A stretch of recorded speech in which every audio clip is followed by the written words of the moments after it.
Welcome back. As you know, I am Eli, the computer guy, here for your daily dose of the RARs as we talk about the very stupid stuff going on in the world of technology today. Do remember I do these videos in order to fund a Silicon Dojo free to the end user hands-on technology education in Durham, North Carolina. We're about to have a class on extending AI capabilities using REST APIs. We're going to have a class on AI computer vision with Moondream coming up. If you're interested in in-person classes, take a look at silicondojo.com to see what our schedule is. Do remember these are free to the end user, but that's not actually free. That's one of the reasons I do these videos. If you want to help support the project, there's a donor box link down below. And with that, what do we say about this? What do you say about this? This in a sane world, this will be the moment you short NVIDIA. Am I telling you to short NVIDIA? No, because this is not a sane world.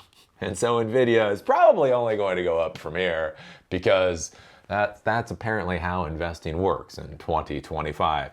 So I think this is interesting. Story basically talking about Meta. So Meta is going to be renting essentially Google or Alphabet TPUs, tensor processing units, for one of their big AI projects. And these are processors that Google has actually engineered and has manufactured for themselves. And you can only get access to them by essentially using Google's services.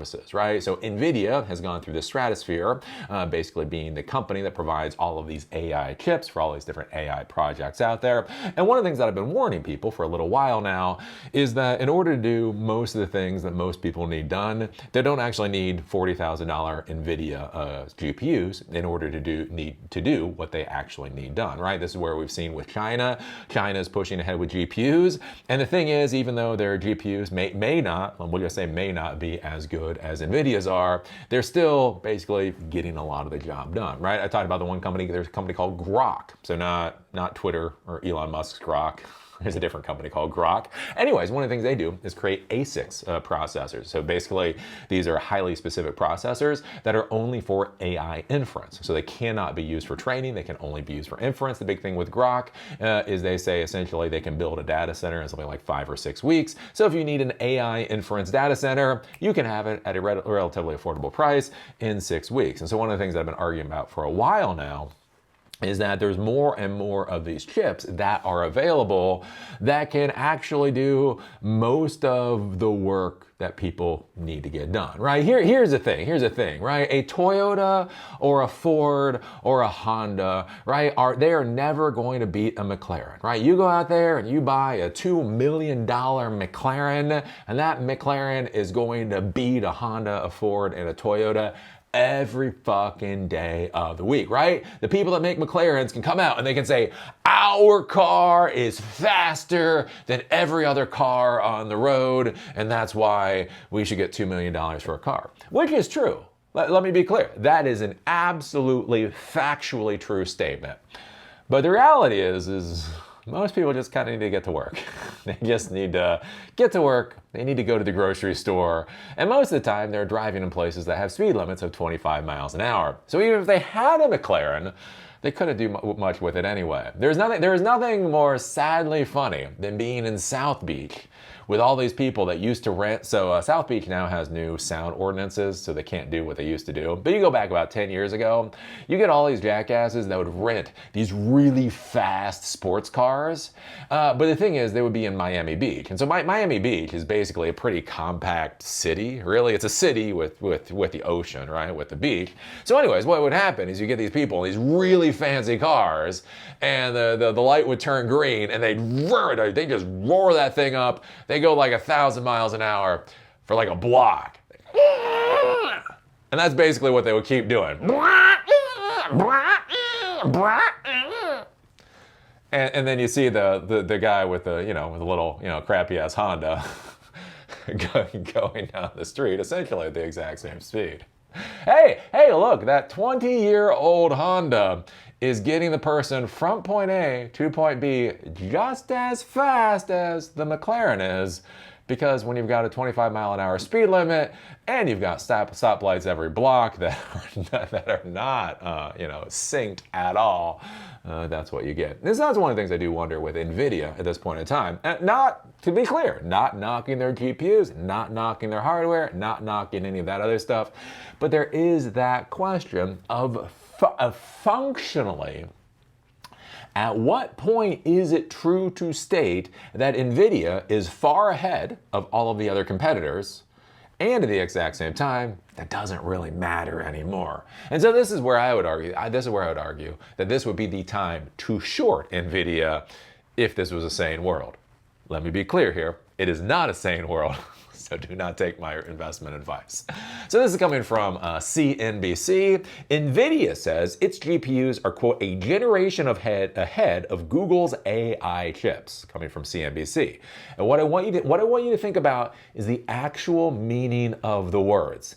Can that statement be 100% true and functionally 100% meaningless all at the exact same time? Because that's one of the things you'll hear a lot in the technology world, is they'll make these statements that you can't argue with. You cannot argue with this statement. And it's like, well, yeah, but... NVIDIA on Tuesday said its tech remains a generation ahead of the industry in response to the Wall Street's concerns that the company's dominance of AI infrastructure could be threatened by Google's AI chips. I would argue it's not simply Google's AI chips, it's basically everybody in the frickin' world, right? One of the points I try to argue with these GPUs is that you need the most powerful GPUs, the most power efficient GPUs, mainly for training, right? Training is most resource intensive. Inference, actually getting the model to do whatever you want it to do, requires a lot less resources. One of the arguments that I made for a while is I think we're in a huge boom time for training, right? Because everybody's playing, because everybody's experimenting, because people are building models and they realize that's not quite right, and the whole 9 yards, right? At some point, the training is just simply going to plateau. And again, that is not snark, and that's not anti-training, not like anti-training or anything. It's just at some point, people are gonna basically have the models they want, right? The models are good enough. Again, one of the big things that we think about in the technology world is you only have so many resources. You only have so many resources in order to complete all of the tasks that your organization has assigned you, right? So when AI is sexy and it's new and everything else, getting the resources and assigning employees and technical professionals to deal with building AI models is going to be relatively easy to do.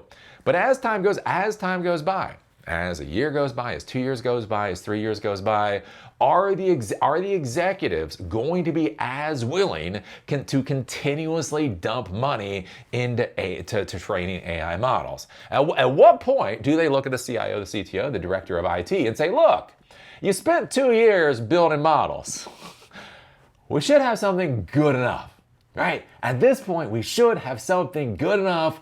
Let's move the fuck on. Right? I think that's a big thing to be thinking about. The other thing too with a lot of these models is they keep building these models, and one of the questions is, do we really need better models, or do we need better overall AI architectures? That's where we're talking about things like RAG, retrieval augmented generation, other types of outside database systems or record stores and that kind of thing.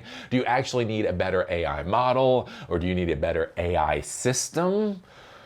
And again, at some point, right, the need to continuously train models is simply just gonna go off the deep. It's just gonna go away. Quote, we're delighted by Google's success. They've made great advances in AI, and we continue to supply to Google, NVIDIA said in a post. Quote, NVIDIA is a generation ahead of the industry. It's the only platform, and this is interesting. Think about what this actually means, and think about if you care, right?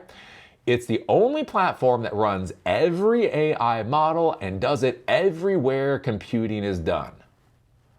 Now think about this. If you're running an organization, you're a CIO, CTO, whatever else, do you need every AI model to run in your hardware or to run on your systems? No, what are you gonna do? At some point, you're gonna fucking pick one or maybe two as a failover, right?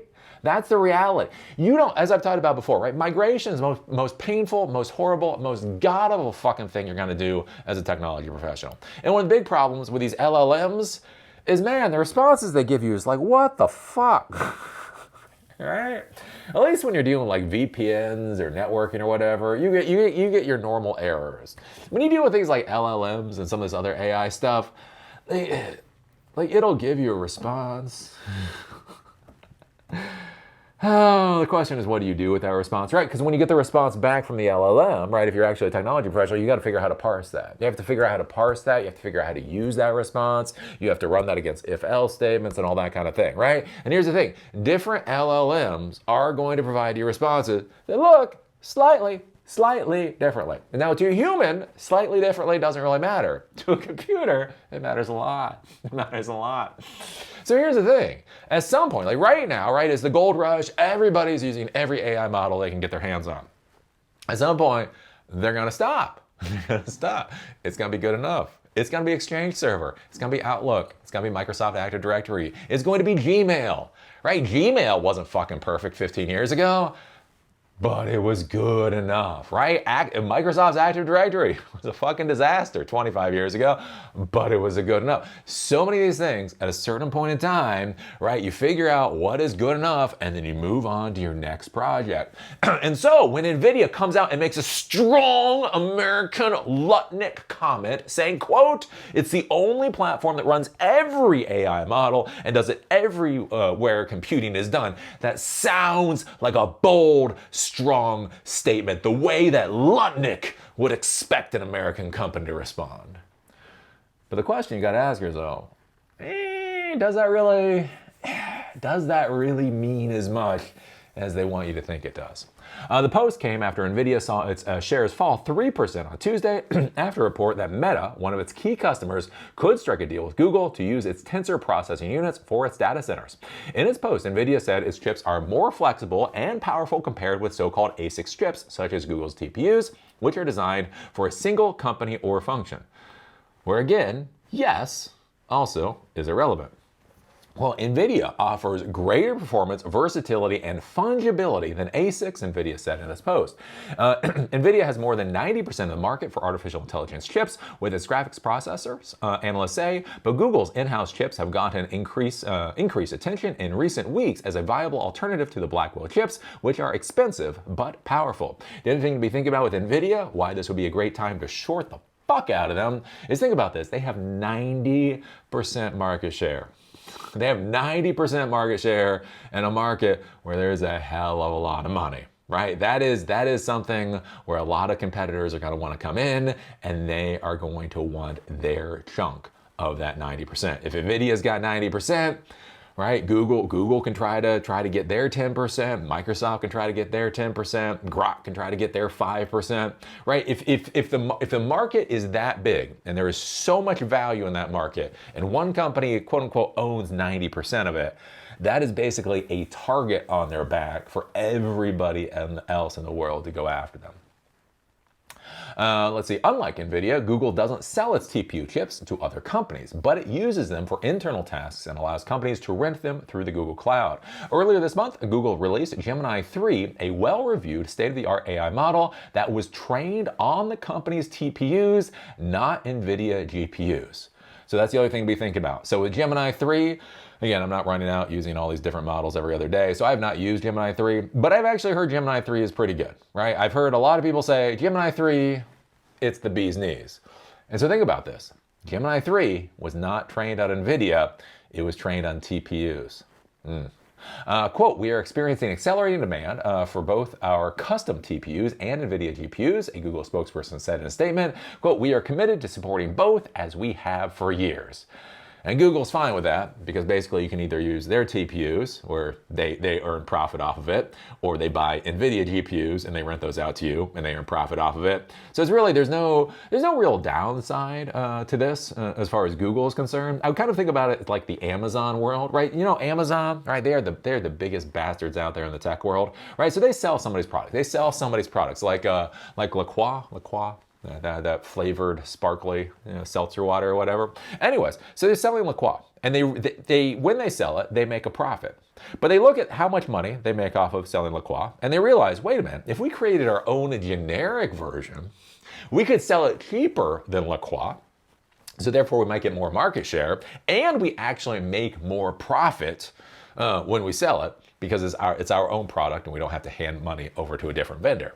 And so Amazon, right? Amazon sells products, gets all the analytics for what products are selling the best and what the profit margins on those products are, and then they literally create their own generic versions to go after the customers that are buying the other person's products on their platform. So think about this from Google's standpoint, right? There is no downside to this, right? We have our TPUs. If you want to use our TPUs, we sell them to you for a lower price and they make a higher profit margin. On the other hand, if you demand NVIDIA GPUs, we'll also sell you access to NVIDIA GPUs, right? And then keep reminding you that, hey, TPUs exist. And that's where, again, NVIDIA is going to be running into bigger and bigger problems. So yeah, that is currently what is going on. It will be interesting to see with Google and their TPUs how far this goes. It's interesting, right? A couple of years ago, it looked like, it appeared that Google had basically lost the AI race. They weren't doing as well as everybody else, but they are an absolutely massive company that actually has a crap ton of profit and a lot of technical expertise.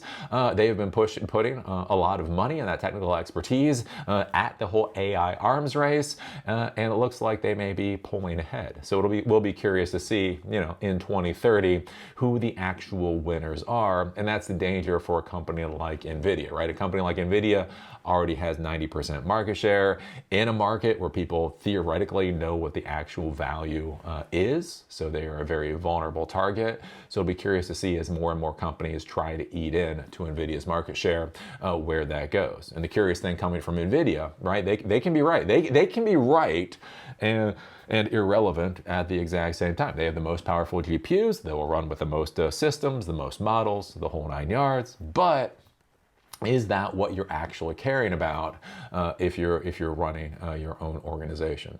So something to consider there. So what do you think about this? What do you think about Google TPUs trying to compete with NVIDIA? What do you think about NVIDIA's strong Lutnick statements being a wee bit like a lot of the American statements nowadays, where it might be technically correct, but you kind of feel like the person saying it is missing the point at the exact same time? I don't know. Put your thoughts down below. If you like these videos, give us a thumbs up. If you hate these videos, give us a thumbs down. Call me amazing. Call me a dumbass. Just put a real strong comment down there the way Lutnick would want. What are we talking about? Do remember I do these videos in order to fund Silicon Dojo, free to the end user, hands-on technology education that empowers you to do whatever the hell it is you want to do in Durham, North Carolina. We have a class coming up on extending AI capabilities with REST APIs in a couple of days. We're going to have another class on computer vision with AI, with Moondream AI model. That'll be up on December 17th. If you can attend those classes in person, take a look at silicondojo.com to see what our schedule is. If you want to help support the classes, do remember free to the end user is not actually free. There's a donor box link down below. And with that, see y'all later.